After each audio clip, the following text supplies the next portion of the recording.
মতি 12 অধ্যায় 38 পদ থেকে আমি পড়ছি। হালেলুয়া। তখন কয়েকজন অধ্যাপক ও ফরাসিরা তাহাকে বলিল, হে গুরু, আমরা আপনার কাছে কোন চিহ্ন দেখিতে ইচ্ছা করি। তিনি উত্তর করিয়া তাহাদিগকে কহিলেন, এই কালে দুষ্ট ও ব্যভিচারী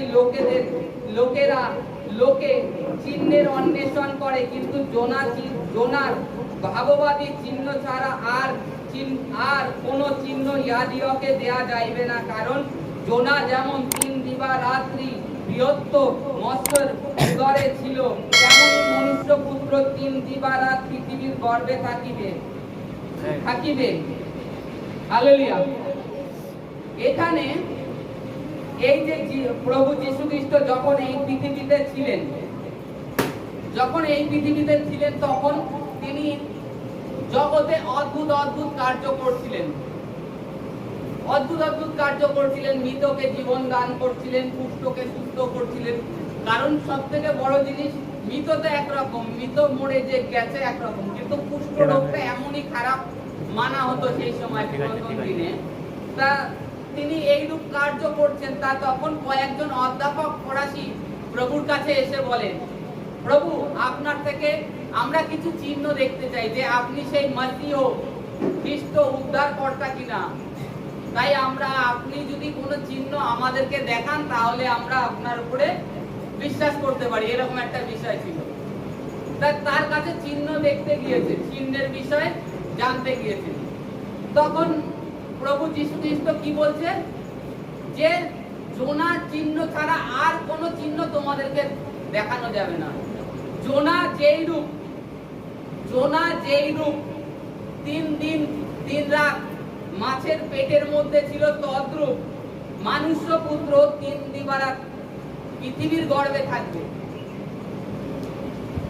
এই যে প্রভু যীশু খ্রিস্ট দৃষ্টান্ত দ্বারা তাদেরকে বলেছিলেন, কিন্তু তারা হয়তো বোঝেনি যে এর মানে কি, যে যীশু খ্রিস্ট যে 3 দিবারাতের কথা বলেছে, জোনার বিষয়ে দৃষ্টান্ত তাদের কাছে তুলে দিয়েছে। আজকেও আমাদেরকেও ঈশ্বর অনেক রূপ চিহ্ন দেয় যে আমি ঈশ্বর, আমি তোমার প্রভু উদ্ধারকর্তা। তারপরে আমরা অবিশ্বাসী হয়ে যাই, আমাদের বিশ্বাস থেকে সরে যাই। আজকে কি আমরা যদি দেখি বাইবেলের ভবিষ্যৎবাণী সকল কাটায় পূর্ণ হচ্ছে কিনা, যে প্রভুর আগমনের পূর্বে কি মহামারী, যুদ্ধের জনরব, ভূমিকম্প, এগুলো কি দেখতে পাচ্ছি? এটা হচ্ছে প্রভুর আগমনের একটা চিহ্ন, সংকেত। তারপরেও আমরা প্রভুর প্রতি ফিরছি না, আমরা খালি নিজের শারীরিক সুস্থতার পিছনে দৌড়িয়ে যাচ্ছি। আমাদের আত্মিক সুস্থতার আগে প্রয়োজন, আগে আমাদেরকে আত্মিক ভাবে সুস্থ হওয়ার প্রয়োজন। কারণ আমাদের আত্মা রোগগ্রস্ত হয়েছে, এই কারণে আমরা রোগী হয়ে দাঁড়িয়ে আছি, রোগী হয়েছি, নিজেদেরকে রোগী বলে মনে করি।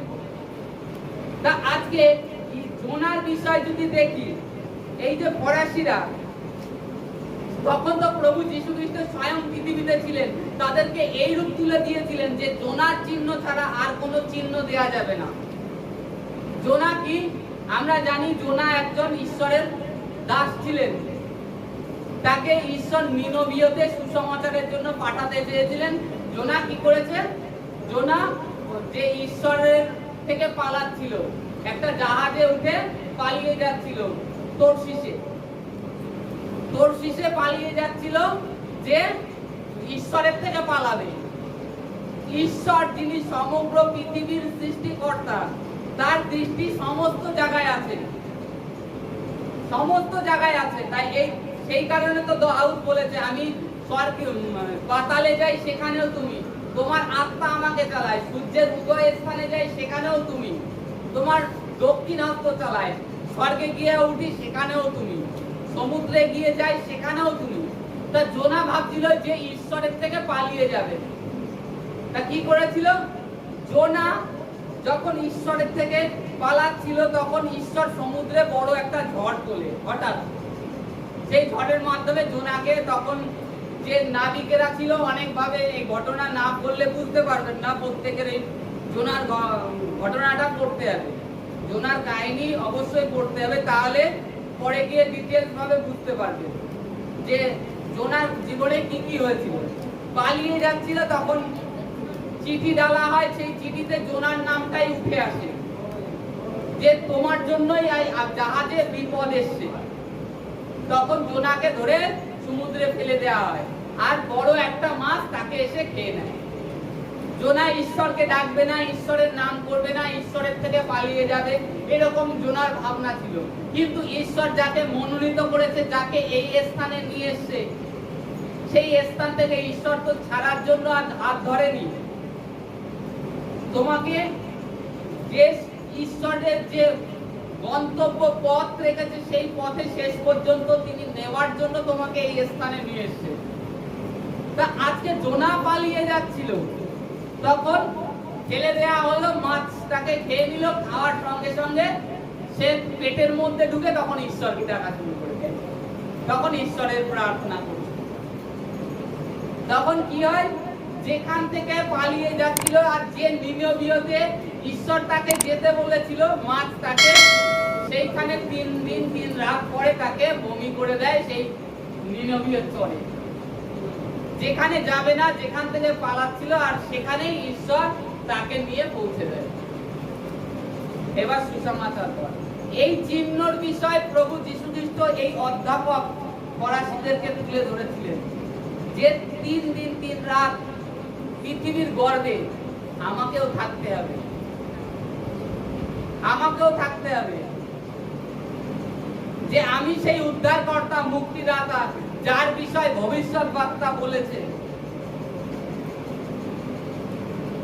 আমরা জানি পুরনো নিয়মে প্রত্যেকটা জায়গায় মানে যত ভবিষ্যৎবাণী যীশু খ্রিস্টের বিষয় হয়েছে, পুরনো নিয়মে কম বেশি সব অধ্যায় কম বেশি লেখা আছে যে ঈশ্বর মুক্তিদাতা আসবে,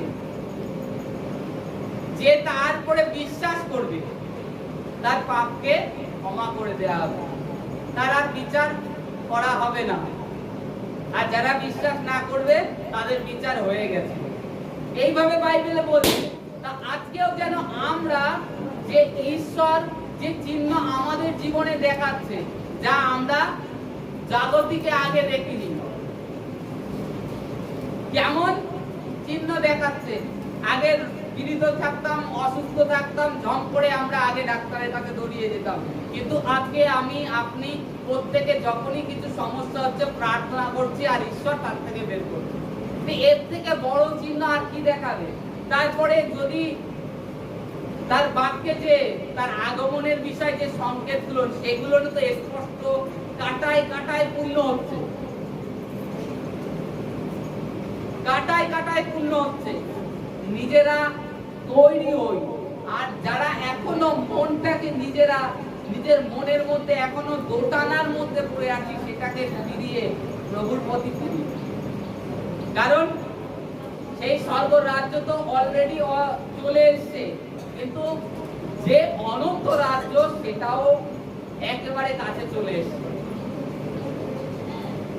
আজকে অধ্যাপক ফরাসিরা তারা স্বর্গের রাজ্যে পৌঁছাতে পারেনি, কিন্তু আপনি আমি আপনার জন্য আমার জন্য দ্বার খোলা রয়েছে, যেন সন্দেহ না করি, সন্দেহ না করি। সন্দেহ আপনার সুস্থতাকেও আটকায় রাখে, সন্দেহ আপনার জীবনে কাজ করতে পারে না। আপনার সন্দেহের জন্য আপনার জীবনে যেটা প্রয়োজন সে কাজটা হয় না, আটকে যায়। প্রভু এই কারণে বলছে সরিষা দানার মতো বিশ্বাস করো। আর একমাত্র পবিত্র শাস্ত্র বাইবেলই যেরকম কোনো কিছু লুকায় না, লুকানো হয়নি। কেউ ব্যভিচার করেছে সেটা তুলে ধরেছে, কেউ খুন করেছে সেটাকেও তুলে ধরেছে, এখানে লুকানো হয়নি, সমস্ত কিছু তুলে ধরা হয়েছে। কারণ কি? আমরা যেন এই পবিত্র শাস্ত্র বাইবেল পড়ে নিজেদের জীবনটাকে পরিবর্তন করি। এই অধ্যাপক ফরাসিরা চিহ্নের অন্বেষণে গিয়েছিল, ঈশ্বরের পুত্রের উপরে বিশ্বাস করেনি। তা আজ 2025 বছর হয়ে গেছে, আর তো কেউ আসেনি। এদিনকে একটা দেখছিলাম যে সেই লাল বাছুরের কথা যে লেখা আছে যে বলিকিত হবে, সে বাছুর তৈরি, এখন মন্দির নির্মাণের কাজ, মানে বলি হলেই তো মন্দির নির্মাণের কাজ শুরু হয়ে যাবে। তারপরে অ্যান্টিক্রাইস্ট চলে আসবে পৃথিবীতে, সেই শয়তান যাকে বলা লুসিফার।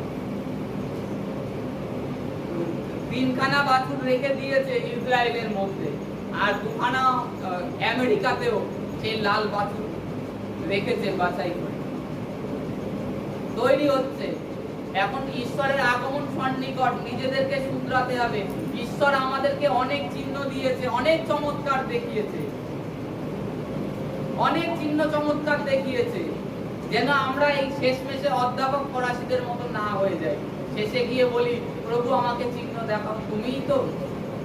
আদৌ ঈশ্বর আছে কি? এরকম বিচার যেন না আসে। নিজেরা নিজেদেরকে সামলাও, নিজেদের বুদ্ধিতে নির্ভর করো না, ঈশ্বর সদাপ্রভু তার বাক্যে নির্ভর করো। তাহলে সমস্ত মন্দার থেকে, নিজেদের অনন্ত জীবন থেকেও ঠিক থাকবে। আর যদি ভাবো যে মন্দ, যে এটা ঠিক না, যা প্রভু তার বাক্যে আগে কি বললাম, যে তিনি বলছে আমাকে পরীক্ষা করে দেখো, আস্বাদন করে দেখো, যাচাই করো, পরখ করো। তা আজকে আমরা যেন প্রভুর প্রতি, যে তিনি আমাদের জন্য মরেছে, কবরের থেকে আবার পুনরায় জীবিত হয়েছে, আর প্রভুর বাক্যে তিনি বলেছেন যেখানে 2 কি 3 জন আমার নামে একত্রিত হয় সেখানে আমি বিরাজ।